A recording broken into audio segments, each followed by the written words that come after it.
Hujan deras disertai angin kencang di Surabaya menumbangkan sebuah pohon di Jalan Pemuda Jumat, tanggal 7 Januari tahun 2022.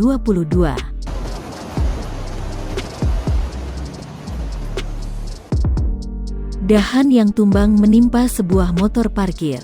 Kejadian ini berlangsung pukul 15.10 waktu Indonesia Barat. Salah satu pengendara yang lewat, Siswo, mengaku kaget saat tiba-tiba pohon di depannya tumbang. Tadi waktu lewat sana kondisi hujan deras, anginnya kencang banget, terus tiba-tiba pohon di depan langsung tumbang, kata Siswo kepada Detikcom di Surabaya, Jumat tanggal 7 Januari tahun 2022. Sedangkan petugas call center 112 Surabaya Awang Doni menyebut dari data yang diterimanya, baru ada laporan satu pohon yang tumbang. Semoga warga di sana baik-baik saja ya.